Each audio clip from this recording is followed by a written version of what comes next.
آزادی در 3-4 سال پیش اصلا به شکل ایگنوری کامل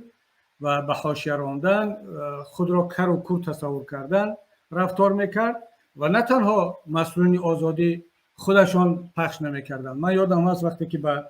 پراگ بخش روسی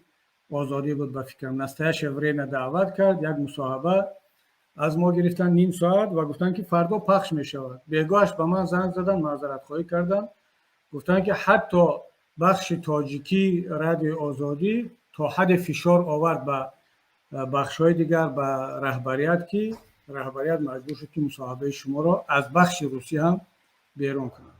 و این بود مناسبت به جامعه و مسئولیت کسبی که حتی خودی مسئولین رادیو آزادی در یکی از مصاحبه‌هایشون به فکرم جواد عباسی است یا عباس جوادی نمیدانم، گفت که یکی از سبب‌های اساسی از کار رفتن مسئولین رادیو آزادی، از کار پیش کردن آنها، این شکایت حزب نهضت اسلامی تاجیکستان به رهبریت رادیو آزادی بود که باعث این شد و خودش در ادامه اعتراف کرد که بله متاسفانه ما در این مدت به این اپوزیسیا و به این گروه منبر ندادیم و این یکی از کمبودی‌های ما بود. یعنی خود طرف وقتی میاد اعتراف میکند و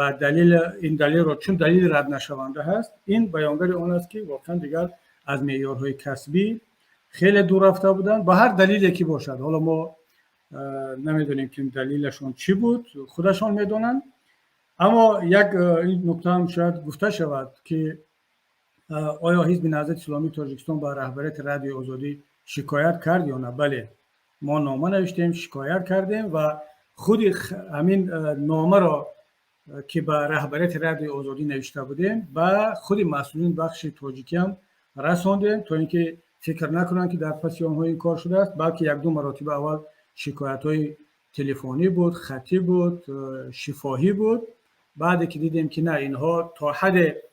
در همکاری با مقامات دولتی رفتن، تبدیل شدن به یک بخش تبلیغاتی مقامات دولتی، بعد مجبور شدیم که آگاه کنیم که پس ما مجبوریم که به رهبریت شما نامه شکایتی بنویسیم که نامه فرستاده شد و شما اون دیگر بعد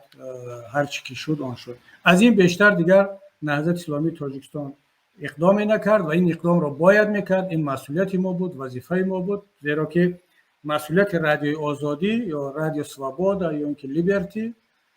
در تمام سراسر دنیا این رعایت توازن هست، رساندن واقعیت ها است به جامعه. بازم تکرار میکنم که بخش تاجیکی هنوز هم متاسفانه در پوشش مسائل، در رعایت بالانس،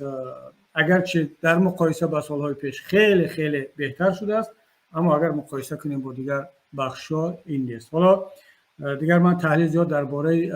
بی بی سی و دیگر اصلا بخش فارسی بی بی سی دیگر مثل که تاجیکستان رو یا تقریبا پوشش نمیدهد، اگر پوشش هم بدهد خیلی به ندرت، تمرکز بیشتر بالای ایران و افغانستان است و از تاجیکستان بیشتر برنامه‌های فرهنگی پخش می شود که دیگر حرف از سیاست، حرف از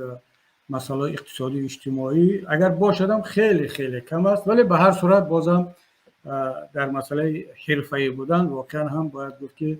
دوستان خیلی از رسانه‌های داخلی وطن فرق میکنن و خیلی بهترن.